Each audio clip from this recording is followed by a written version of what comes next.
नमस्कार, आप देख रहे हैं न्यूज़ 24। मैं हूं आपके साथ शीतल राजपूत। उत्तर प्रदेश चुनाव सर पर है और उससे पहले विपक्ष लखीमपुर कांड को बड़ा मुद्दा बना चुका है। तमाम सियासी दल लखीमपुर पर बीजेपी को घेर रहे हैं। ऐसे में बीजेपी ने 2022 से पहले क्या इस मुद्दे की काट ढूंढ ली है? दिल्ली में बीजेपी अध्यक्ष जेपी नड्डा और यूपी के नेताओं के बीच 7 घंटे तक लंबी बैठक चली। इसमें प्रचार की रणनीति पर मंथन हुआ, विपक्ष पर पलटवार का प्लान तैयार हुआ।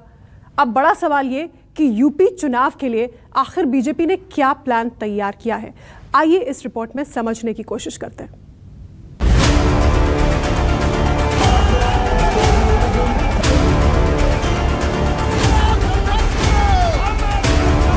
जीवन का कोई भी क्षेत्र ऐसा नहीं जिसमें अगर चुनौती नहीं तो फिर सफलता के मार्ग आगे बढ़ने की संभावनाएं भी उतनी क्षीण होती हुई दिखाई देती है। हमें उस दिशा में बेहतर प्रयास करने होंगे और समाजवादी विजय रथ जनता के बीच में जाकर के भारतीय जनता पार्टी का सफाया करने का काम करेंगे।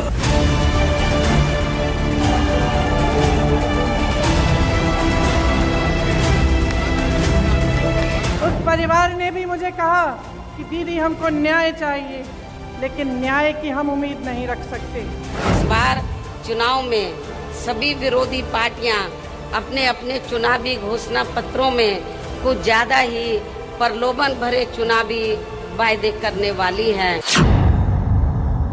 यूपी विधानसभा चुनाव से पहले विपक्ष लखीमपुर कांड को लेकर बीजेपी पर हमलावर है। कानून है इस देश में, तुम्हारे प्रदेश में नहीं होगा, इस देश में कानून है। तो बीजेपी तमाम मुद्दों और घटनाओं के असर और उन्हें बेअसर करने के लिए एक्शन में है। पार्टी नेतृत्व से लेकर रणनीतिकार मंथन कर रहे हैं, संघ को रिपोर्ट दे रहे हैं और संघ भी बीजेपी की चुनावी राह में आए कांटे और कील पत्थर को दूर करने की कोशिश में जुटा है।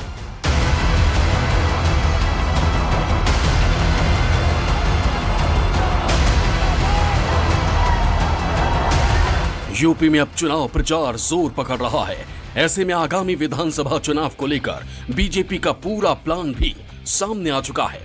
कहा जा रहा है कि बीजेपी विरोधियों को घेरने के लिए योगी सरकार के काम को लोगों के बीच लेकर जाएगी, साथ ही अयोध्या में राम मंदिर निर्माण की बात करेगी। योगी सरकार के दौरान बदमाशों के एनकाउंटर और अच्छी कानून व्यवस्था का जोर शोर से प्रचार करेगी।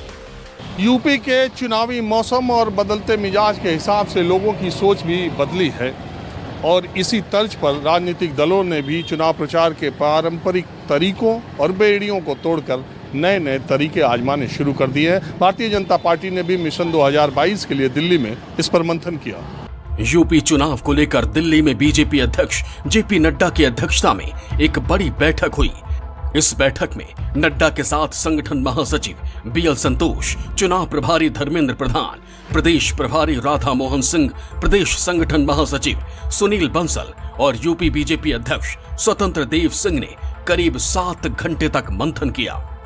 दिल्ली में हुई इस बैठक में अगले 100 दिनों तक 100 कार्यक्रमों की रूपरेखा तय की गई, जिसके तहत समाज के सभी वर्गों, जातियों और समूहों तक अलग अलग कार्यक्रमों के जरिए पहुंचने की योजना बनाई गई। साथ ही पार्टी के मंथन में राम मंदिर को लेकर विस्तार से चर्चा हुई। राम मंदिर को बीजेपी की उपलब्धि माना गया। लोगों को मंदिर से जुड़ी जानकारी बताई जाएगी। साथ ही योगी सरकार के कामकाज की भी तारीफ हुई। इस दौरान तय हुआ कि चुनाव प्रचार में योगी सरकार की बड़ी उपलब्धि है कानून व्यवस्था। पार्टी कानून व्यवस्था को लोगों के बीच लेकर जाएगी। सरकार ने अपराध पर कैसे लगाम लगाया बताया जाएगा। भारतीय जनता पार्टी का नेतृत्व एक बेहद ईमानदार और बेदाग छवि का है। योगी आदित्यनाथ जैसा नेता जिसके ऊपर एक भी भ्रष्टाचार का आरोप नहीं है, हमेशा जनता के लिए उपलब्ध रहने वाला नेता, कोविड कोरोना के काल में बराबर जनता के बीच में रहने वाला नेता। आज देश के अंदर एक विधान और एक निशान है। धारा 370 खत्म करने का भी मादा यही देश रखता है और राम मंदिर को बनाने में भी इसी देश ने जो है अपने कानून के माध्यम से सारे उसके जितने भी लूप होल थे सब बंद किए हैं। ऐसा इसलिए संभव हो पाया क्योंकि देश के प्रधानमंत्री नरेंद्र मोदी हैं। केंद्रीय नेतृत्व जिसने उत्तर प्रदेश को बर्बादी के लिए योगी आदित्यनाथ के सहारे छोड़ दिया।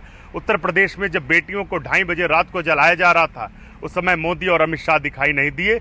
अब चाहे कार्यक्रम चलाएं, चाहे भाषण करवाएं, कुछ भी होने वाला नहीं। उत्तर प्रदेश की जनता बदलाव का मन बना चुकी है कांग्रेस पार्टी श्रीमती प्रियंका गांधी जी के नेतृत्व में। बीजेपी यूपी में 2017 से भी बड़ी जीत की कोशिश में जुटी है, जिसके लिए जल्द ही पार्टी प्रधानमंत्री मोदी और मुख्यमंत्री योगी की लोकप्रियता को चुनाव प्रचार के दौरान भुनाएगी।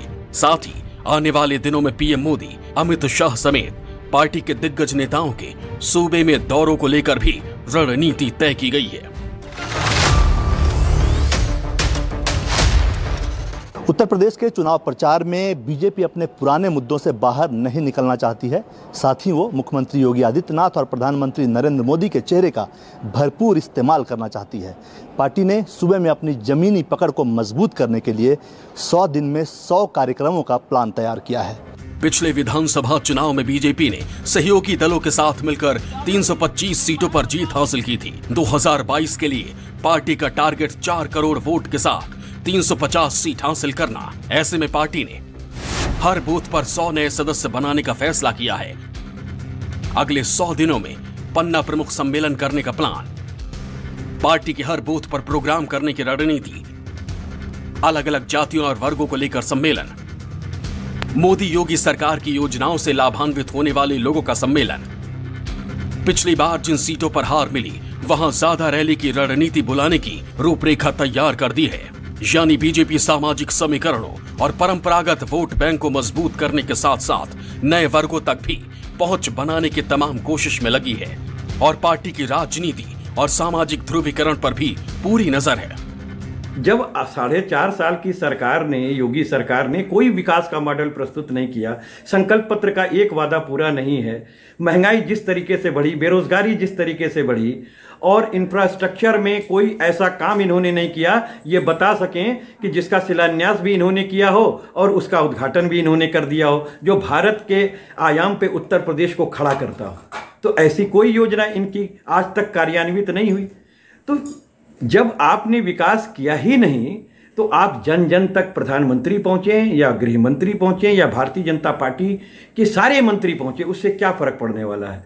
जनता के पास सिर्फ एक विकल्प है कि वो समाजवादी पार्टी को 2022 में सत्ता की चाबी देने जा रही है, इसमें कहीं दो राय नहीं है। अखिलेश यादव जी के समय पे अपराध चरम पे था, हर महीने 2 से 3 दंगे होते थे, अपराधी का थानों में बोलबाला था, लोगों के खिलाफ तमाम तरह की लूटपाट, जमीनों पे कब्जे, इस तरह का एक आतंक का माहौल था। तमाम जो है हमारे व्यापारिक प्रतिष्ठान प्रदेश से बाहर जा रहे थे। योगी आदित्यनाथ जी के आने के बाद से हमने कानून व्यवस्था पे काबू पाया, तमाम इनामी अपराधियों को मौत के घाट पे उतारा, तमाम इनामी अपराधियों की संपत्तियों को जब्त किया जो उन्होंने गरीबों को लूट के जमा की थी। दंगा करने वालों की कोशिश करने वालों की संपत्तियों को जब्त करके उनकी फोटो चौराहे पर लगाई। कहा तो ये भी जा रहा है कि बीजेपी ने मौजूदा और भावी सहयोगी दलों पर मंथन किया है ताकि गठबंधन के वक्त पार्टी की रणनीति को समय से पहले अमली जामा पहनाया जा सके और आखिरी वक्त में उम्मीदवारी को लेकर ज्यादा विवाद न हो, क्योंकि चुनाव के लिए ज्यादा वक्त नहीं बचा है। ऐसे में पार्टी अपने संगठन और टीमों को चुनावी मोड में ले जाने की पूरी कोशिश में है। कुमार गौरव के साथ ब्यूरो रिपोर्ट, न्यूज़ 24 दिल्ली।